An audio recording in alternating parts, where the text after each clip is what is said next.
Welcome students of class 8 in the sixth video of e-learning program. As you know, we have started chapter number 9. 3 questions are already completed with the help of 5 videos. In this sixth video, we are going to discuss question number 4 of exercise 9.1.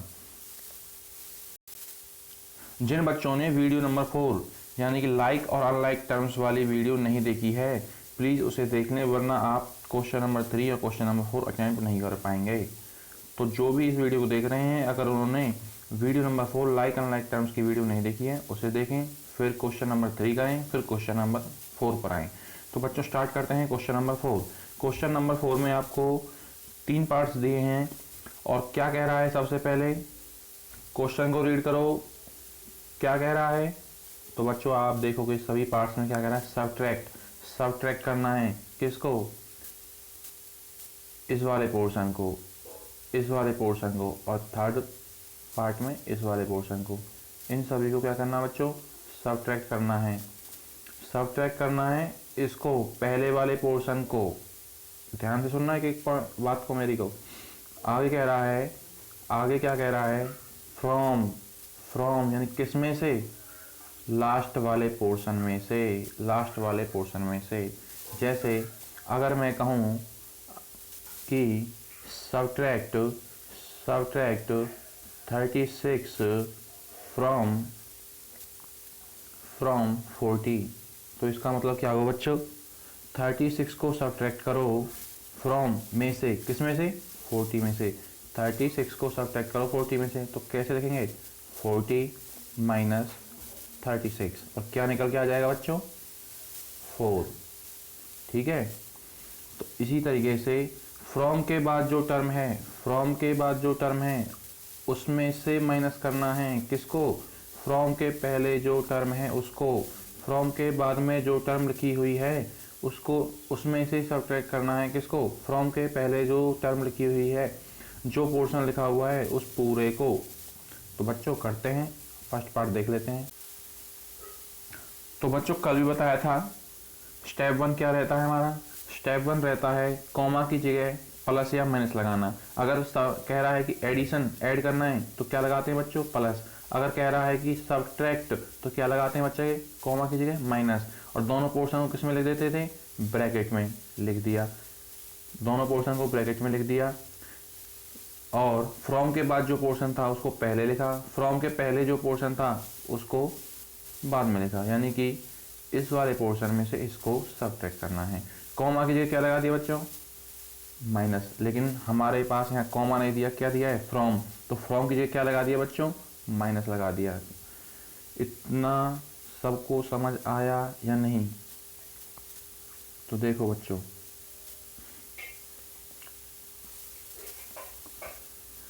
हमने पहले step में जो from के बाद जो term थी उसको पहले लिखा विद इन ब्रैकेट, फ्रॉम के बाद से पहले जो टर्म थी उसको बाद में लिखा, जो बाद में वो पहले, जो पहले वो बाद में। सीधा सा फंडा है, जो फ्रॉम के बाद में उसे पहले, जो फ्रॉम के पहले वो बाद में। बस एक तरीके से डायलॉग याद रखो, जो बाद में वो पहले, जो पहले वो बाद में। और फ्रॉम की जगह दोनों टर्म के बीच में क्या लगा दिया बच्चों हमने, माइनस। पहला स्टेप हो गया। सेकंड स्टेप, कल क्या बताया था, second step solve the bracket. तो ब्रैकेट सॉल्व कर देते हैं। ब्रैकेट के अंदर फर्स्ट पोर्शन में 12 है, लिख दिया 12a, minus 9ab, minus 9ab, plus 5b, plus 5b, minus 3। कुछ भी सॉल्व नहीं हुआ, ना ऐड हुआ ना सब्ट्रैक्ट हुआ, क्योंकि हमें पहले पोर्शन में कहीं भी लाइक टर्म्स दिखाई नहीं दिए। आगे बच्चों देखते हैं, आगे माइनस का साइन है तो हमने माइनस का साइन लगा दिया। इस माइनस की वजह से अंदर के सभी टर्म्स का साइन चेंज हो जाएगा। कैसे? अगर वो प्लस का है तो क्या हो जाएगा, माइनस हो जाएगा। अगर अंदर माइनस है तो बच्चों बाहर वाले माइनस की वजह से प्लस हो जाएगा। क्यों हो जाएगा? प्लस माइनस क्या होता है, माइनस, और माइनस माइनस क्या होता है, प्लस। देखते हैं बच्चों, 4a प्लस का है, बाहर माइनस बैठे हैं, तो इस माइनस की वजह से 4a क्या हो जाएगा, माइनस का। आगे है -7ab, बाहर एक और माइनस है तो माइनस माइनस प्लस होता है, तो 7ab ब्रैकेट से बाहर आएगा तो क्या हो जाएगा +7ab।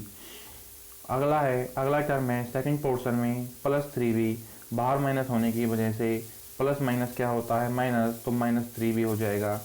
12 प्लस का है बाहर माइनस होने की वजह से, ब्रैकेट के बाहर माइनस होने की वजह से क्या हो जाएगा माइनस, क्योंकि प्लस माइनस क्या होता है माइनस। पहला स्टेप था फ्रॉम की जगह माइनस लगाया, दोनों पोर्शन को ब्रैकेट में लिखा। सेकंड स्टेप था ब्रैकेट को सॉल्व किया, ब्रैकेट को सॉल्व करने के बाद थर्ड स्टेप कल बताया था, इससे पहली वीडियो में बताया था क्या था। थर्ड स्टेप है लाइक टर्म्स को एक साथ लिखना, लाइक टर्म्स को एक साथ लिखना। तो देखते हैं बच्चों कौन कौन सी लाइक टर्म है। सबसे पहले 12a दिखाई दे रहा है तो 12a लिख दिया। 12a में वेरिएबल क्या है a है, तो कहीं और आपको a वेरिएबल का टर्म दिखाई दे रहा है तो बच्चा कहता है सर मुझे दिखाई दे गया -4a जिसमें वेरिएबल a है, कोएफिशिएंट -4 है, तो तुरंत 12a के साथ में क्या लिख देगा -4a। क्यों लिख दिया, दोनों लाइक टर्म है। लाइक टर्म क्यों है, वेरिएबल सेम है और वेरिएबल की पावर भी सेम है बच्चों। वेरिएबल दोनों में a है और दोनों की पावर क्या है 1 है। कुछ भी पावर नहीं हो दिखाई दे रही है आपको तो पावर क्या होती है बच्चों 1। कुछ भी कोएफिशिएंट दिखाई नहीं दे रहा तो क्या होता है कोएफिशिएंट, कल बताया था 1। आगे क्या है -9ab लिख दिया, -9ab। वेरिएबल क्या है बच्चों ab, वेरिएबल क्या है ab। इस पूरे में कहीं और आपको ab दिखाई दे रहा है वेरिएबल, बच्चा कहता है सर दिखाई दे रहा है। मैंने कहा क्या है +7ab, तो तुरंत 7ab को वहाँ से उठाएगा और -9ab के पास में लिख देगा। हो गया बच्चों, वेरी गुड। आगे बच्चों क्या है +5b को लिख दिया। अब इसमें वेरिएबल क्या है, बच्चा कहता है सर वेरिएबल b है। तो मैं पूछता हूँ कहीं और पूरे टर्म में आपको b वेरिएबल दिखाई दे रहा है, तो बच्चा कहता है सर दिखाई दे रहा है -3b में वेरिएबल b है। तो मैं कहता हूँ -3b को उठाओ और +5b के पास में लिख दो, क्योंकि दोनों लाइक टर्म है। बच्चा कहता है लिख दिया सर, क्योंकि लाइक टर्म है। ठीक है आगे बढ़ते हैं बच्चों। अब मैं कहता हूँ और क्या रह गया, नेक्स्ट क्या है, तो बच्चा कहता है सर -3 है, उसने -3 को लिख दिया। मैंने कहा कुछ वेरिएबल है, उसने कहा नहीं। अगर वेरिएबल नहीं है तो कुछ क्या है ये, तो बच्चा कहता है सर केवल कांस्टेंट है, और कांस्टेंट की वैल्यू -3 है। Very good. मैंने कहा कहीं और पूरी टर्म में आपको और कोई कांस्टेंट दिखाई दे रहा है, तो बच्चा कहता है सर इस पूरे पोर्शन में लास्ट में -12 एक कांस्टेंट दिखाई दे रहा है। तो उठा करके कांस्टेंट को कांस्टेंट के पास लिख दिया। कितना था -12, किसके पास लिख दिया -3 के। फोर्थ स्टेप लास्ट स्टेप क्या है सॉल्व। क्या है बच्चों सॉल्व। तो सॉल्व करते हैं, केवल लाइक टर्म को हमने एक साथ लिख लिया, अब लाइक टर्म को सॉल्व कर जाते हैं बच्चों। 12a एंड 4a, 12 प्लस का है 4 माइनस का है। मैंने कल ही बताया था जो भी वेरिएबल है हमने लाइक टर्म को एक साथ लिख दिया। लाइक टर्म के वेरिएबल को सबसे पहले लिख दो, वेरिएबल a था लिख दिया। अब केवल कांस्टेंट पर ध्यान दो, कांस्टेंट +12 है -4 है, 12 में से 4 गए क्या आएगा, अब बोल दो 8 आएगा। बड़ी टर्म 12 है, बड़ी टर्म के सामने साइन प्लस का है तो क्या आएगा प्लस। प्लस सबसे पहले लिखो या मत लिखो, माइनस होता तो लिखना जरूरी था, तो क्या लिख दिया 8 किसके साथ a के साथ, तो पूरी टर्म क्या हो गई 8 है। आगे बताओ बच्चों, इस पूरे पोर्शन को सॉल्व कर लिया।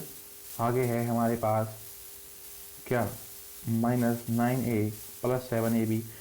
लाइक टर्म में हमने खुद लिखा है, दोनों में वेरिएबल कॉमन क्या है ab कॉमन है, ab वेरिएबल को लिख दिया।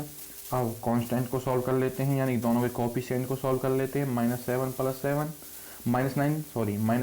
7 प्लस माइनस क्या होता है माइनस, तो 9 में से 7 गए तो क्या आएगा माइनस को, प्लस माइनस क्या आएगा उसको भूल जाओ, बस जितना कह रहा हूँ उतना ध्यान देना। 9 में 7 गए क्या आएगा, बच्चा कहता है 2 आएगा। मैं कहता हूँ बड़ी टर्म कौन सी है, बच्चा कहता है 9 है। बड़ी टर्म के सामने साइन क्या है, बच्चा कहता है माइनस है, तो 2 के सामने साइन माइनस आएगा। तो ए बी के साथ में क्या लिख देंगे -2, क्या लिख देंगे -2। क्या बन जाएगा टर्म -2ab। आगे देखते हैं बच्चों, अगला है +5b and -3b। Variable common क्या है b, लिख दिया हमने। फिर कांस्टेंट क्या है बच्चों 5 एंड 5 माइनस 3, 5 में 3 का क्या आता है बच्चों 2, 2 के साथ क्या लिख देंगे किसके साथ में b के साथ में, क्या टर्म बन जाएगी 2b। आगे बढ़ते हैं बच्चों,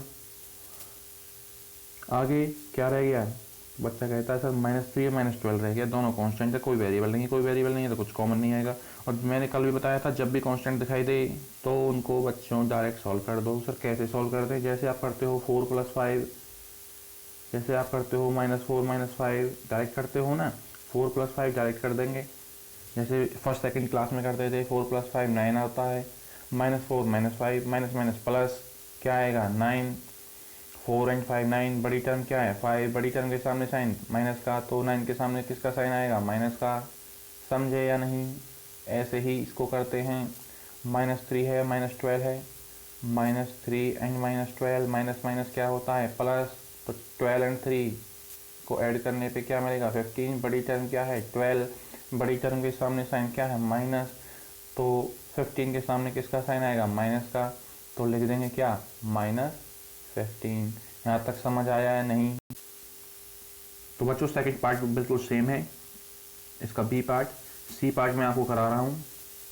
सी पार्ट में क्या दिया था, फ्रॉम के बाद ये वाला पोर्शन था तो इसको मैंने सबसे पहले लिख दिया, याद है ना, जो बाद में जो फ्रॉम के बाद में उसे सबसे पहले लिख दो, फ्रॉम की जगह माइनस लगा दो, और जो फ्रॉम के पहले है उसे बाद में लिख दो, जो बाद में उसे पहले, जो पहले उसे बाद में, और फ्रॉम की जगह माइनस, जो बाद में उसे पहले लिख दो, जो फ्रॉम के पहले लिखा हुआ है उस पोर्शन को बाद में लिख दो, फ्रॉम की जगह माइनस लगा दो। ठीक है, पहला स्टेप। विद इन ब्रैकेट लिखना था दोनों पोर्शंस को, हमने ब्रैकेट लिखा है, विद इन ब्रैकेट लिखा है, फ्रॉम की जगह माइनस लगाना था।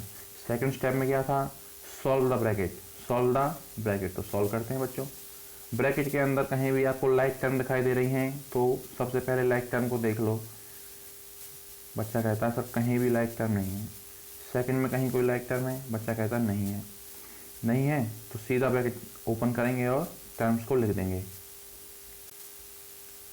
18 18 -3p -3p -11q -11q plus 5pq plus 5pq।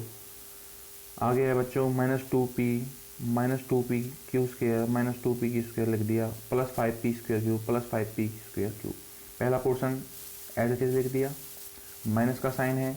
मैंने इससे पहले वाले पोर्शन में क्या बताया था, ब्रैकेट के बाहर जब भी माइनस मिले तो ब्रैकेट के अंदर के टर्म्स का साइन चेंज हो जाएगा। अगर वो प्लस है तो माइनस हो जाएगा, अगर वो माइनस है तो प्लस हो जाएगा, अगर वो प्लस है तो माइनस हो जाएगा, अगर अंदर ब्रैकेट के अंदर माइनस है तो बाहर वाले माइनस की वजह से प्लस हो जाएगा। इतनी बात सभी को समझ आई, क्यों, क्योंकि प्लस माइनस माइनस होता है और माइनस माइनस प्लस होता है। कोई डाउट आता है तो कल लाइव क्लास ले लेंगे, उसमें डाउट पूछ लेना। तो बच्चों आगे सेकंड पोर्शन को सॉल्व करते हैं। 4p स्क्वायर क्यू प्लस का है माइनस हो जाएगा बाहर वाले माइनस की वजह से, इस माइनस की वजह से। आगे है -3pq, माइनस है तो प्लस हो जाएगा। 5pq स्क्वायर प्लस है तो माइनस हो जाएगा। अगला है -8p, माइनस की, इस माइनस की वजह से माइनस क्या हो जाएगा ये वाला प्लस 8p। आगे क्या है बच्चों +7q, बाहर वाले माइनस की वजह से माइनस, साइन चेंज करते जाओ, बस साइन चेंज करते जाओ। लास्ट है -10 तो क्या हो जाएगा +10।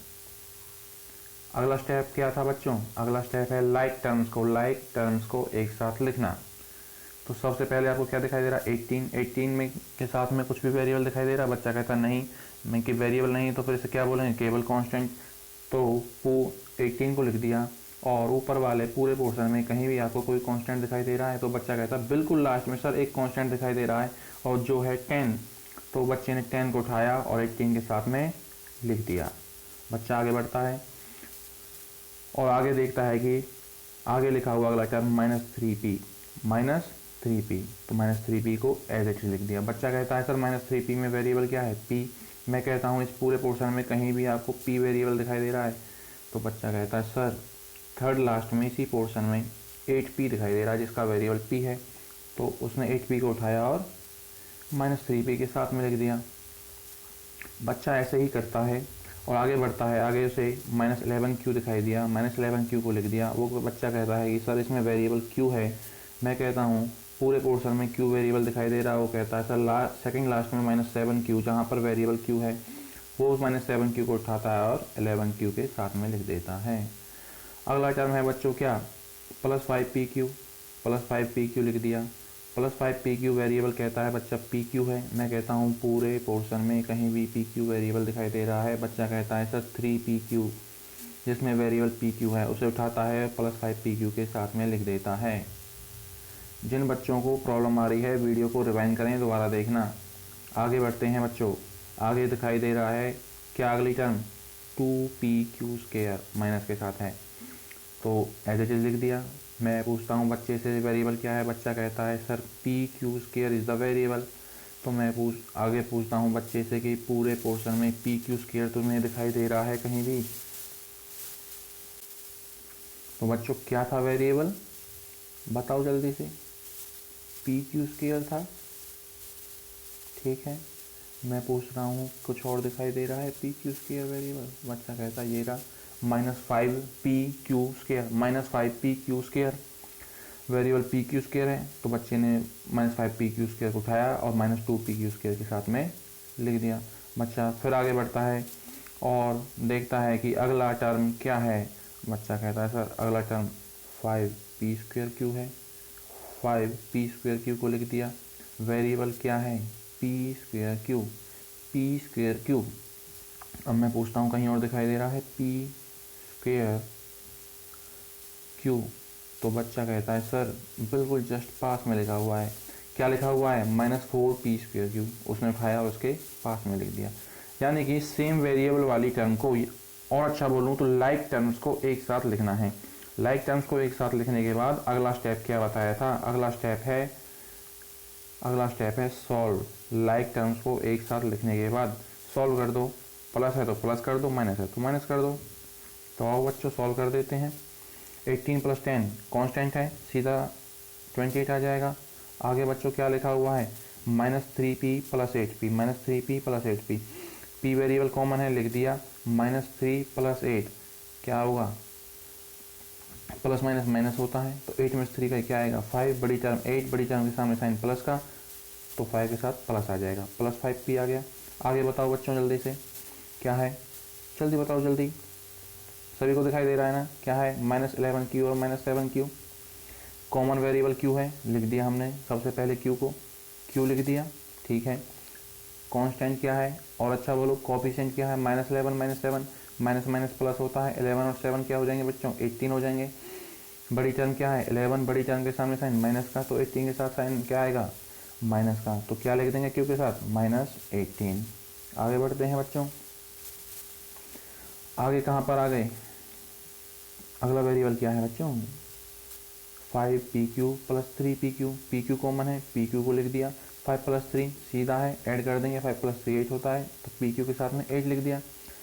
आगे बताओ बच्चों अगली टर्म कौन सी है, 2pq² माइनस में है और 5pq² माइनस में है, तो pq² कॉमन है, लिख दिया बच्चों। सबसे पहले वेरिएबल जो कॉमन है लाइक टर्म का उसे लिख दिया करो। आगे टर्म है या कोएफिशिएंट है सेम टर्म का, -2 and -5, माइनस माइनस प्लस होता है, 2 and 5 7 हो जाएगा। बड़ी टर्म 5, बड़ी टर्म के सामने साइन माइनस का, तो 7 के साथ में साइन किसका आएगा, माइनस का, तो pq² के साथ में क्या लिख देंगे, -7। हो गया बच्चों, आगे बढ़ते हैं। लास्ट रह गया ना, तो लास्ट में क्या है, p²q, हमने तो लाइक टर्म को साथ लिख दिया ना, तो लिख दिया हमने p²q। क्या है, कोएफिशिएंट पहली टर्म का 5, दूसरी टर्म का -4, 5 - 4 क्या होता है 1, तो p²q के साथ में जब आप 1 लिखो या मत लिखो, क्या है मतलब सेम है ना। सबको समझ आया कि नहीं आया, आ गया, नहीं आया है तो कल एक लाइव क्लास ले लेंगे, डाउट क्लास, उसमें जिसको जहाँ प्रॉब्लम है पूछ लेना बच्चों, ठीक है।